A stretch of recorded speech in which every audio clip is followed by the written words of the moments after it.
Project Marvel will move forward. And is the West really just a two-team race, Spurs versus Thunder?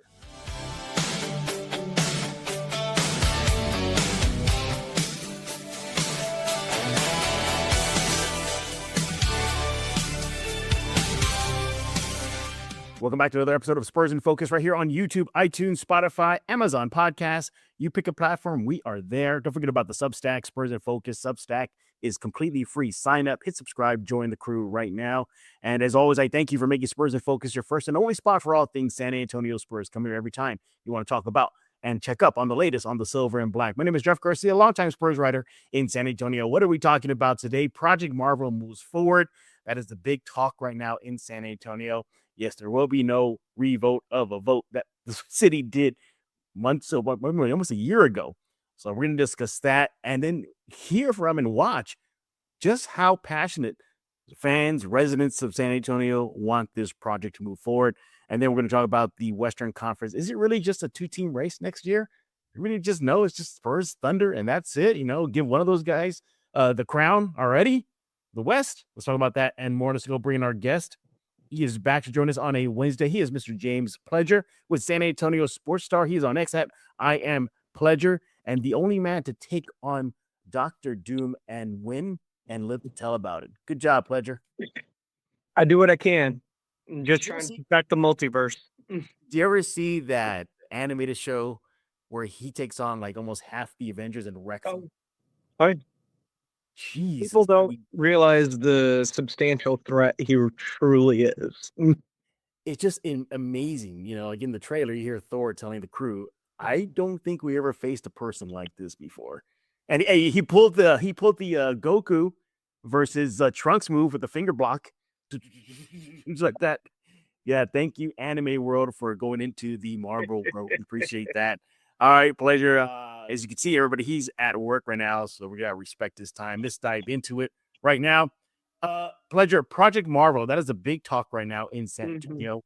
The Star, the Blitz. You guys had District 10's Mark White on recently to talk about the good news that there will be no revote on the city's contribution to Project Marvel / the Spurs downtown arena.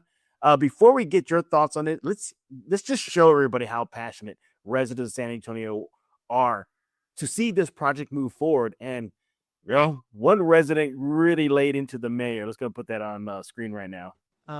Good morning, Mayor and City Council. My name is Anam Miraz. My thoughts are my own. I don't represent anyone. I don't expect you to remember this, but I was actually here last year and I spoke in favor of the term sheet, and I outlined a fear that I had. I was afraid that endless debate and endless discussion were ultimately going to kill the project. And I fear that that's coming true. Because even though we've already had an election that involved the county and the city, we're still debating whether we should have an election. The sensation that all of this has given me is that, in particular, the mayor wishes that this project would just go away, that something would kill it, an election, an economic study, so she wouldn't have to manage it. But that's not going to happen because the voters decided and they approved of the investment.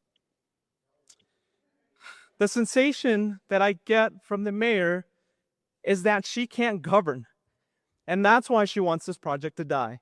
Ouch. Because she knows she can't get the best possible deal. She knows that when it comes to the details, she's not going to be able to get the most of it. She can't control her own office staff. How are we supposed to expect that she can handle the most ambitious project of the city's history? I understand it's difficult. I understand that these sorts of investments are going to be hard.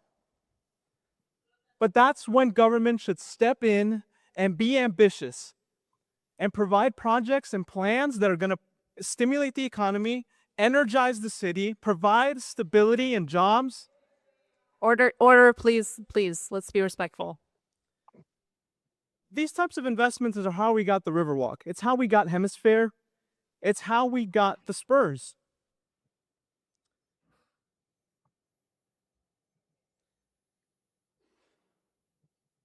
Those things transformed our city. And that's all I'm asking for. is for you to be bold and courageous and ambitious and help us transform our city. And I actually think, even though there's a lot of booing, I speak for a lot of San Antonians when I say that there is an election that we would like to get a do-over on, and it's the election of the mayor. Bro. there you have it. That was courtesy of the City San Antonio / News 4 San Antonio. Pleasure. Your thoughts? Project Marvel is moving forward. I'm excited. I mean, finally get this thing going. Do I expect there to be no speed bumps along the way? No, I expect there to be speed bumps with finishing the term sheet, even though it's already been agreed to. As Mark White said on our show yesterday, it's bad practice and a bad look on the city to go back on a term sheet that's already been agreed to for other businesses that would be looking to move here, saying if they would do that to them, that what's to stop them from doing it to us? And that could put roadblocks in the forms of inviting other businesses into the city. So I would hope things would go smoothly, but with Mayor Ortiz Jones' term up to this point, nothing has been a smooth ride. So I do expect kickback somewhere. I do expect her to make the agreements of the term sheet a little bit difficult. And as Councilman White said, these bonds are coming. And people are going to see them. The bond elections are coming, and they're going to see it as a Project Marvel vote or a Spurs Arena vote, but it's not. It's about infrastructure surrounding it that was going to happen regardless of whether a new Spurs Arena is being built or not, because you have to improve the roadways and the drainage and the parking and everything else in the downtown area. And that's just amplified with bringing a project of this nature to fruition. But regardless of whether you're going through with this arena or not, these bond elections were going to happen regardless. So don't look at these as this is because of the Spurs Arena. This is not because of the Spurs Arena. This is just part and parcel of where the Spurs Arena is going and things that need to happen. Like if you've gone to a UTSA game at the Alamo Dome or a big concert that is there, parking's not easy. I mean, just going downtown to go to the Riverwalk or have a drink at one of the bars down there, it's not easy to maneuver around downtown. So that has to be taken care of and fixed in order to accommodate a large deal of this nature. And it needed to be done regardless of this deal or not, but this is going to help expedite that and do things that need to happen downtown anyway. So because this is the Spurs, and I say this all the time on my show, and other guys have said it, Jason said it, Joe said it, we look at this as, giving money to billion. We need to stop looking at it like that, because look at what Oklahoma City has to pay for their arena. Look what Portland's about to have to throw down to redo the Moda Center. Look, I mean, they're paying next to nothing.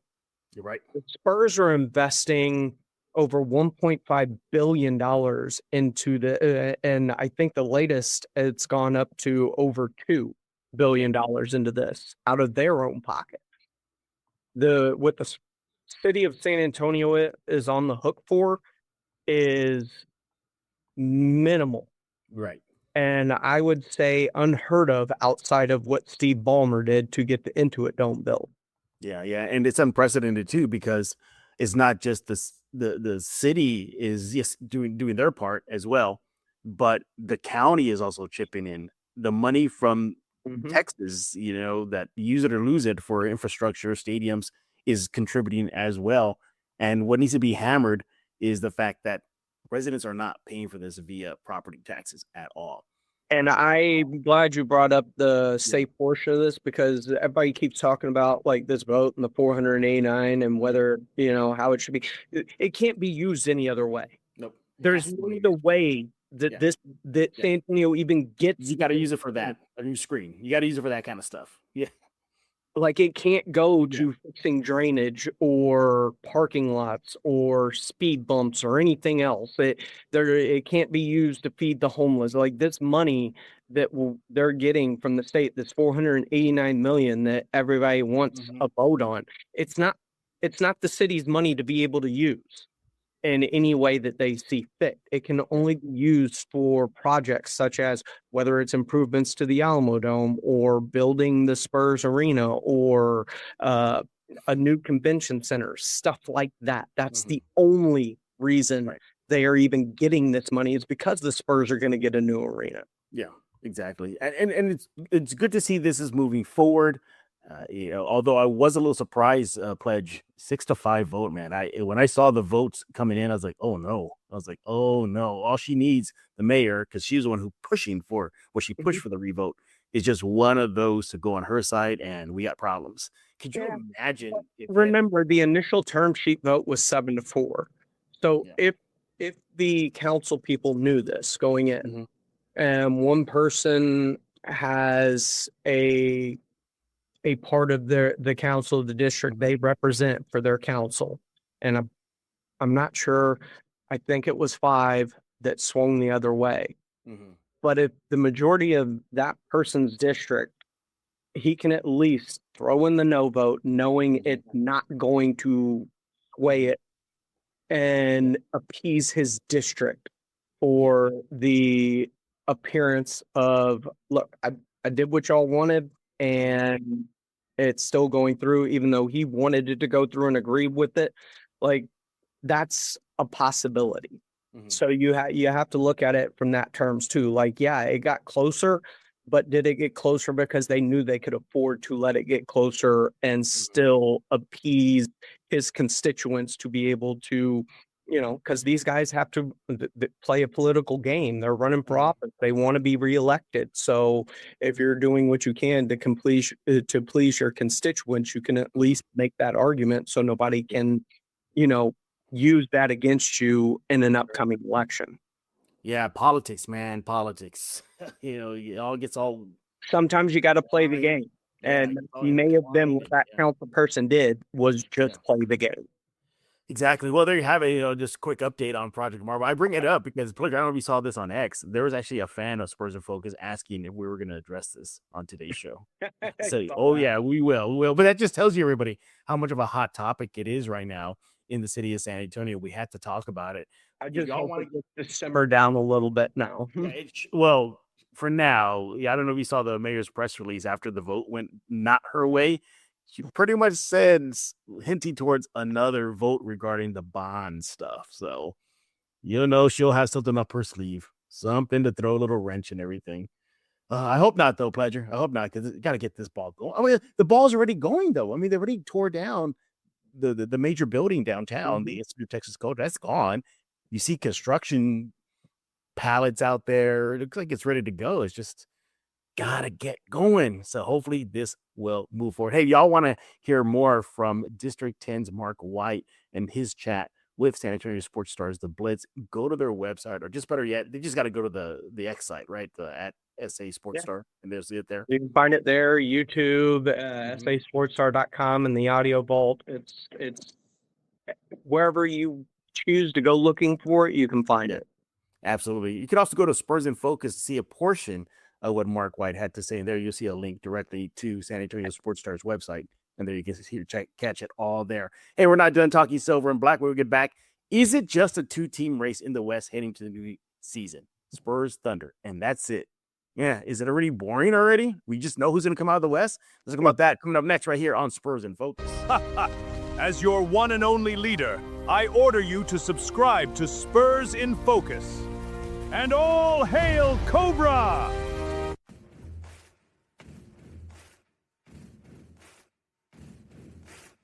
I never understood why Cobra Commander held the reins as leader for so long as he did. I mean, failure after failure after failure, Pledge. How? Hey, talk about a revote. You don't think the Cobra crew, Destro, and all those, like, yeah, maybe we need to reconsider who's leading the charge here, Pledge. Sounds oddly familiar, huh? We are back, everybody, here at Spurs in Focus, joined by San Antonio Sports Star's very own Mr. James Pledger. He is host of Extra Innings. Follow him on X at @IamPledger. The season's right around the corner. Still got a little month-ish away, but nevertheless, you can start seeing the light at the end of the tunnel this offseason.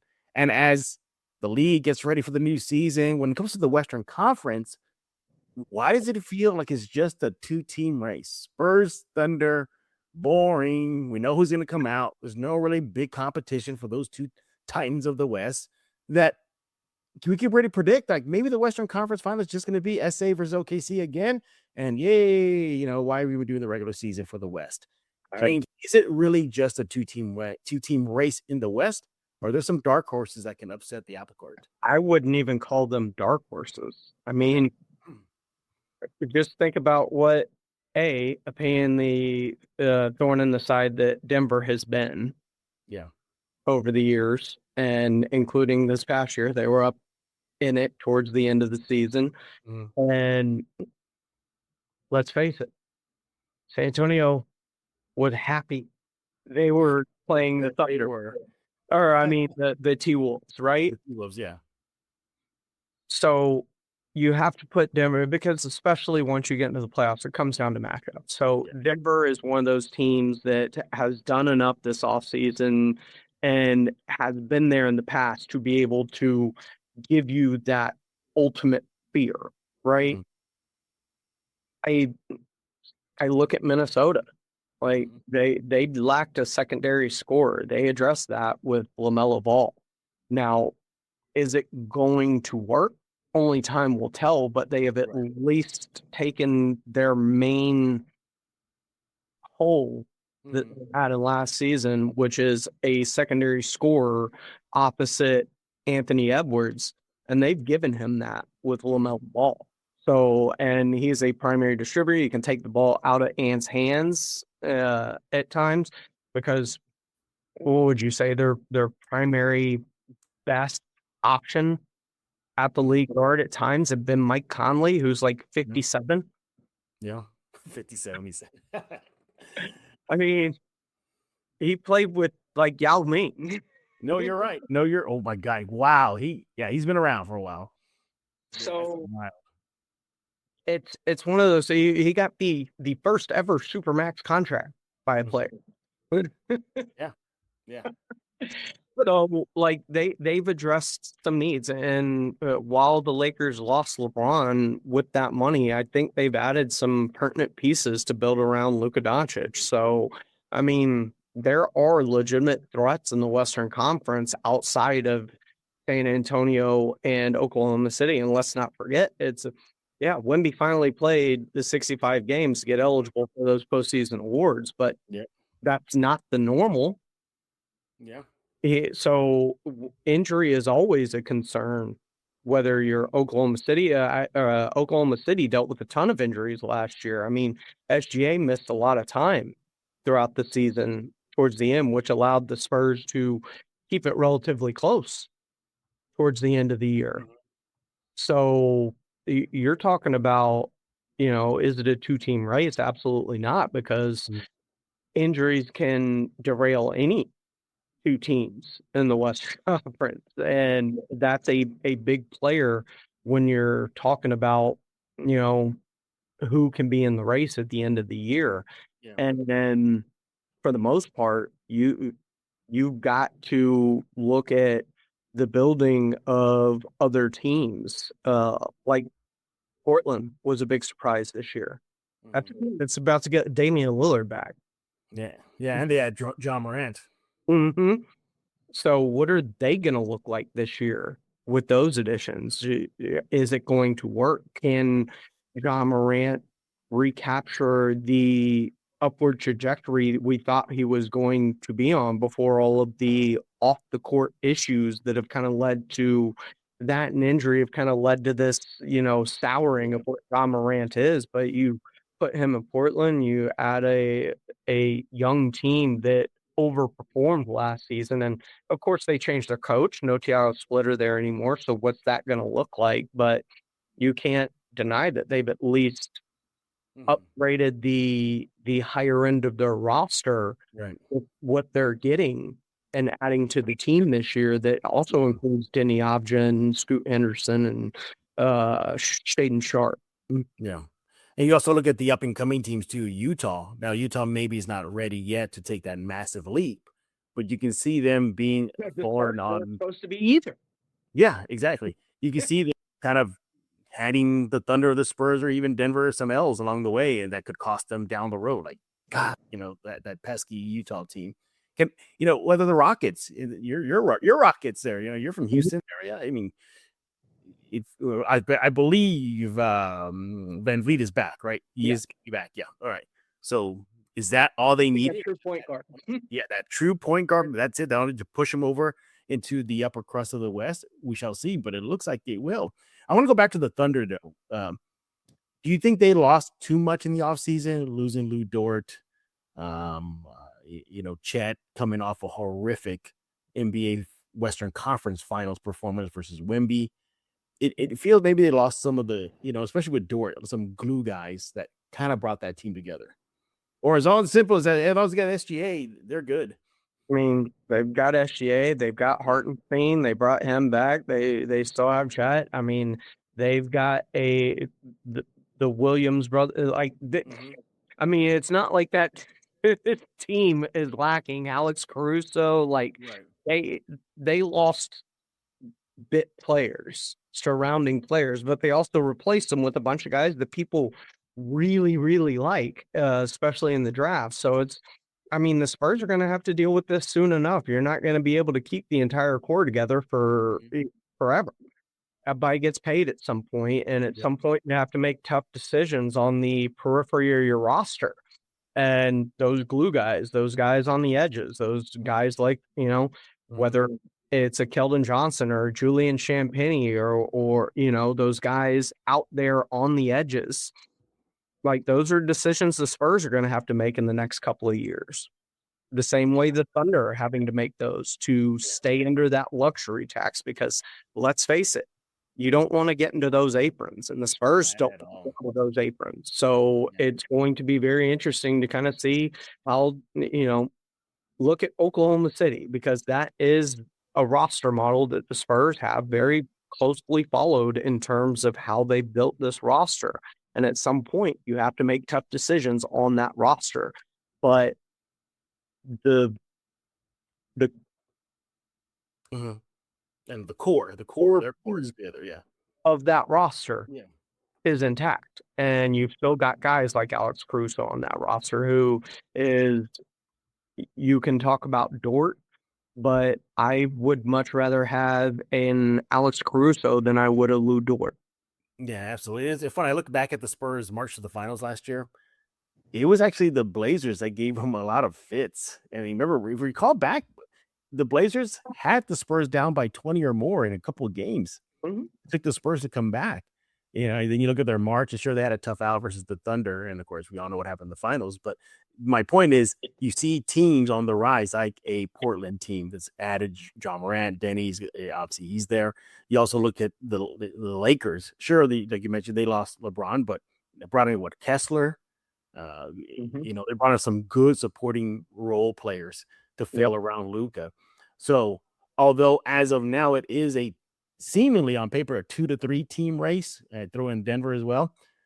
It is the gap, is the next tier that large? Is it just Spurs, Denver, OKC, then is deep, dive into the next tier? It's a little short. I always say this, and everybody talks a lot about, you need stars. Sure, you need stars to win, but the true makeup of a roster is the chemistry and how they play together. And, sometimes it is better to have a Julian Champagnie or a Devin Vassell than it is a third 30-point scorer, right? Because that person fits into and accepts their role for what it is, and knows some days he may be scoring 12 to 15 points, but some days he may need to step up and score 25.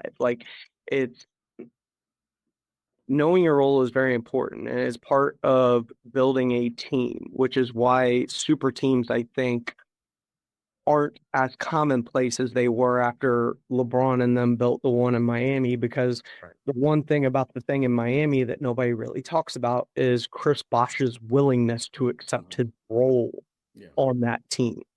And there's a lot of superstars that can't put aside their ego enough to accept a lesser role for the greater good of the team and do the small things, the dirty things that need to be done, which is like sometimes it's better to have a,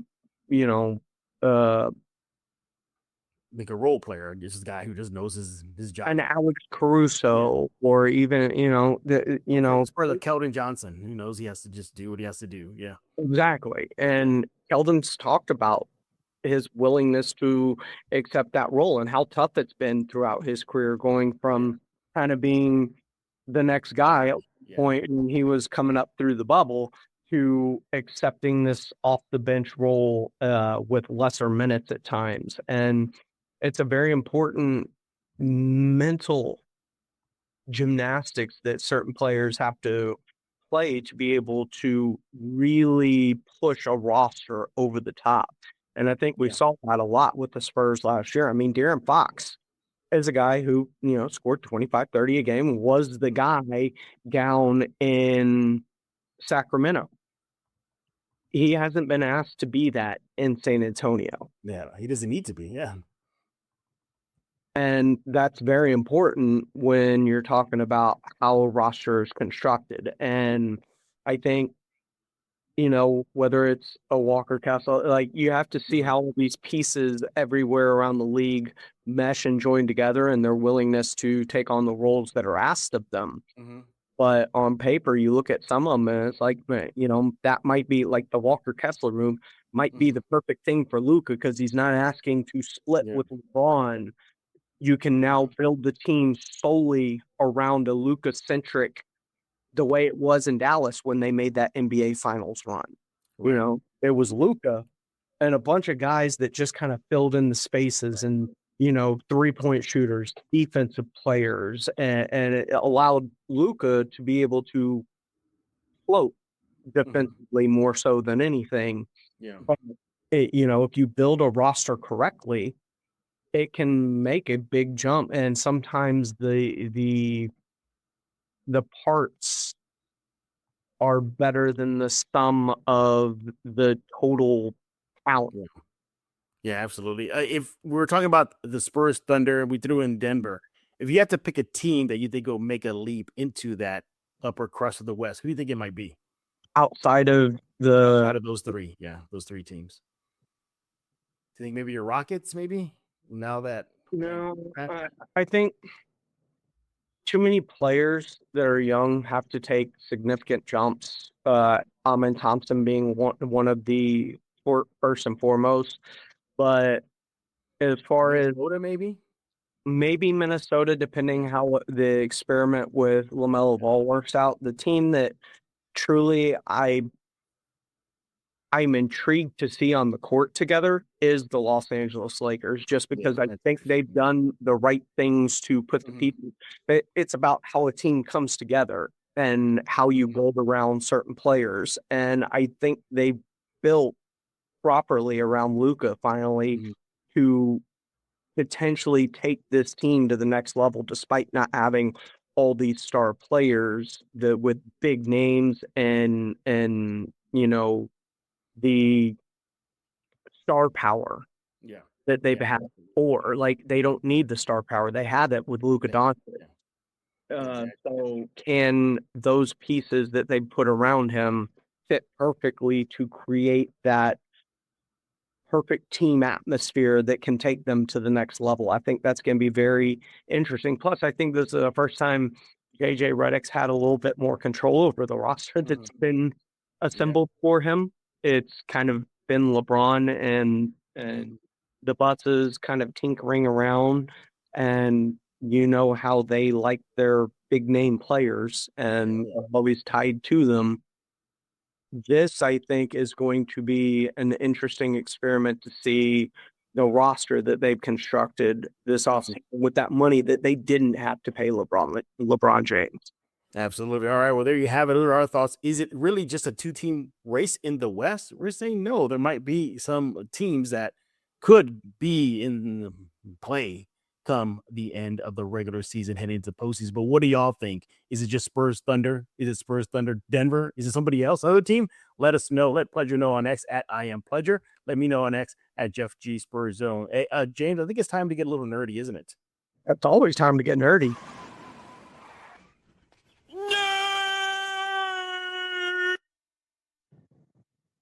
All right. I couple of things I want to bring up. One, the Doomsday trailer.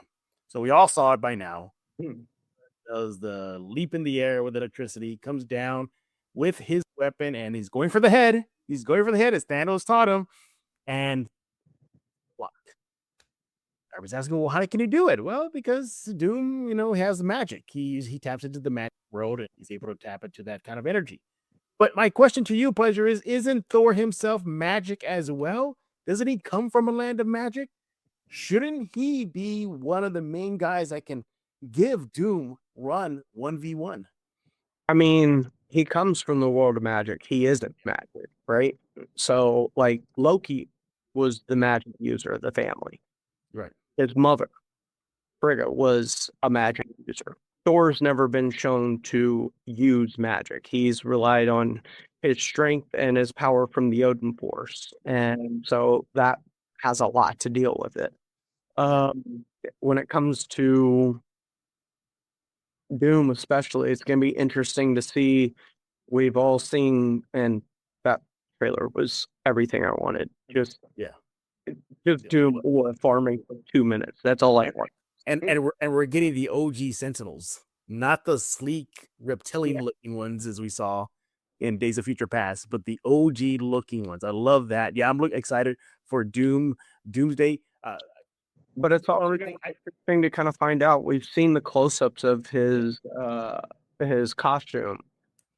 It is covered in runes, and one of those runes look like it has Mjolnir on it, potentially. Okay, well, there you go. Yeah. So does he have some magical enchantment? Yeah. Protects him. Do you think we're going to have to get a backstory, maybe a quick one in the movie, how he was able to acquire all this magical power? Because I think for fans that don't follow MCU, the comics and whatnot, they're going to be like, well, what? Huh?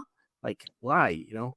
I trust the Russos. I mean, they turned the Infinity Gauntlet storyline with Infinity War into 3 concurrent stories, separate and apart, that all wove together seamlessly.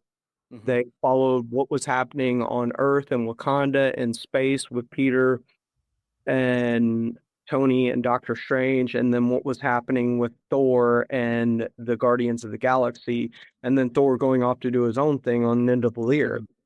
They wove 3 to 4 storylines together seamlessly. So when it comes to the Russos and their ability to weave a story together and give you the pertinent information in and I say streamlined process for a 3-hour movie, but to be able to tell a very expansive and elaborate story in a condensed space, they do just a phenomenal job of being able to do such things. They did it with Captain America Civil War, and telling that big story and letting it unfold as the movie played out. Now, sometimes the whole movie had to play out before you got your answer. Wait, they did it with Endgame, Infinity War. They did it with Winter Soldier and kind of a spy thriller type. They do an excellent job of putting a story together and telling it without leaving questions of how did this happen? Why did this happen? They always answer all of the questions you may have within the context of their stories. Absolutely. I'm excited to see it. We likely know how it's going to end with the introduction of Battle Worlds, Secret Wars. So that's probably how it's going to end. And then we'll hopefully get to see God Emperor Doom. That'd be awesome. Even if it's just a flash of him as an end credit scene or something like that, it'd be great. Pleasure. It's also your time right now to go ahead and come at me for my thoughts on the casting of Rogue in the upcoming X-Men movie. James called me. I'm leaving the gym, and I see James start texting me. I'm like, okay, well, what's going on here? Then I'm in mid text and back. He calls. Why? Because I don't have an issue with the actress's acting. Was it Indie? I forgot her name. Indie Navarrete, I think you said. Yeah, Right. Navarrete. Not an issue with her acting. I'm pretty sure she's a great actor. Will be. It was the casting of it. I think in real life, as I told Jane on the phone, she's super, super, super petite. I know Anna Paquin was petite too. I get that, but I think she was a little taller. I just wanted, because Rogue, as I told James, Rogue is a powerhouse. She's a powerhouse. I understand why Gambit was willing to risk it all, his life for her. I can totally understand that. But James, you asked me during the phone call, and I didn't answer it. I'll answer it now. Who would I love to have seen? I would have loved to have seen the actress from Andor. I think it's Adria Arjona. Andor's I guess girlfriend in that series. I think I would have loved to see that. Her as a rogue, a little bit more, kind of like not Rebecca Romaine, freaking tall model, just somebody a little taller, maybe a little bit more look the part. But remember, I'm not the only one. There are other people saying like, sure. But remember, they do camera stuff to fix heights. I mean, Robert Downey Jr. is the shortest guy on set most of the time, but they don't portray him as that small because of what they do with how they film. So, like, you can mask size with cameras and filmography. I just always look at, especially instant casting reactions, because there are so many of them over the years. People crushed Michael Keaton being Batman when he was he was Mr. Mom. How could Mr. Mom? Yeah. How could you? A comedian? No way. Turns out being one of our favorite Batman of all time, right? Yeah. The most brutal until Batfleck came in. People hammered Heath Ledger, the 10 Things guy.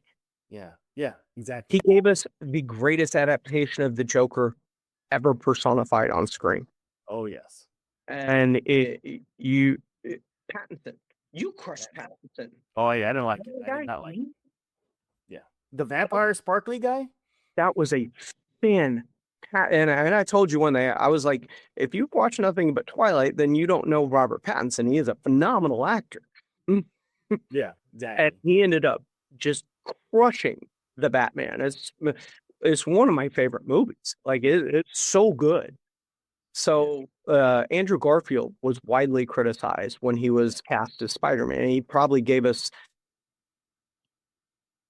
and I'm trying to preface, the greatest Spider-Man in terms of just how quippy he was on set, the movements, the arachnid like movement, like he was very, very spider-like. Yeah. And it was awesome. So, like, I always love to reserve my judgment on a casting until I see it. Yeah. Because Henry Cavill got blasted for him as Superman. A British guy as an American guy from Kansas? No way. Well, American. He's an alien. But y'all know what I'm talking about. But no, you're right. Yeah, like I said, I got hammered on X, for the same reasons you did. Like, why? What's wrong with you? People are saying like, oh, you hate her. I don't hate her. I'm just saying they could have picked up somebody better.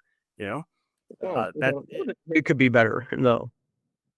Because he's saying the same thing about all these other actors that I mentioned or actresses in certain roles, and they've gone on to deliver some of, if not the best quintessential performances of that actor or that portrayal of the character. What do you think? You really think we're going to get goth Rogue or we're going to get classic Rogue? I don't know. And I'm intrigued, because all of us love classic Rogue, right? Yeah, classic Rogue, yes. But seeing a goth Rogue would be different. From X-Men Evolution would be A, a different take, but also B, it would be insanely cool to see on screen for the first time. And if it is Goth Rogue, I think he can crush that for sure. Oh yeah, that yeah. If they're gonna go Goth Rogue, then yeah, I think that fits it. But if we're looking at classic Rogue, we'll see. But you're right. We'll see what they do. And I did jump the gun, and I probably will be reminded when the movie comes out years from now. Jeff, you remember back in 2026 around August, you said this. What now, buddy? So that's probably gonna happen to me. And James would be That leading tweet's already loaded in my draft. Yeah. James is gonna be leading the I charge on found that. the tweet. I've quote tweeted it. It's in my draft. I'm ready to go. Can't wait for that to happen that day. But no. Again, us nerds are going to be feasting for years to come. I mean, Lanterns already came out. I haven't seen the first episode yet. I'm looking forward to finally diving into that. I recommend it to James if he wants to nerd out from overseas. There's a Korean series on Netflix called East Palace. Oh, so if you're a nerd like me and James and you love anime stuff like that and Demon Slayer, wink, wink, hint, hint. You told me about that over the weekend. Yeah, that's a great series. I could not get enough of it, and it is good. The only thing is that you really have to pay attention. It's the only thing, because there's so many people intersecting, and you're like, okay, now who's who again, and you're to who to what to what? That's the only thing. But if you get past that, it's awesome. It is awesome. All right, James, we got to let you go. I know you're busy at work there. What is going on at the Star, the Blitz, extra innings? Tell us all about it. Well, we've got it all. We've been on top of everything with what's going on with the Spurs Arena and the vote and where we go from here now with guys like, Mark White and Four and, trying to get in as much as we can. We've invited opposing ideals. Mm-hmm. I've not gotten the acceptance because if I was like, why? But yeah, I mean, football season's right around the corner. College football starting here in just a couple of weeks. The NFL shortly to follow. Training camp, starting to ramp up. And wind down, if you will. So, lots going on, lots to get into, and of course, baseball postseason's right around the corner. As the Astros and Rangers are in the thick of it. So, yeah, I can't forget too. Wemby's playing next week. Yeah, tournament starts next week. But yeah, pleasure. Thank you so much for taking time out of your schedule to join us here in Spurs in Focus. We always appreciate it there. Follow him on X, everybody, at I Am Pleasure, and check out his show, Extra Innings, on San Antonio Sports Star 94.1 if you're listening on the radio. All right, everybody else, we thank y'all for making Spurs in Focus your first and only spot for all things San Antonio Spurs. You know where to go. YouTube Music, iTunes, Spotify, Amazon Podcasts. Go there, subscribe to the Substack, Spurs in Focus Substack, completely free. Hit subscribe, you're pretty part of the crew. We'll be back, I believe, on, Wednesday. We'll be back on Thursday, yeah. Thursday night. Yeah, to do our live show once a week with Rudy Campos. So look forward to that, covering everything, including probably him coming at me for my reaction to the roadcasting as well. Can't wait for that as well. So for Mr. James Pleasure, I am Jeff Garcia, and now you are in focus. See if James does it. There it is, with Spurs in Focus.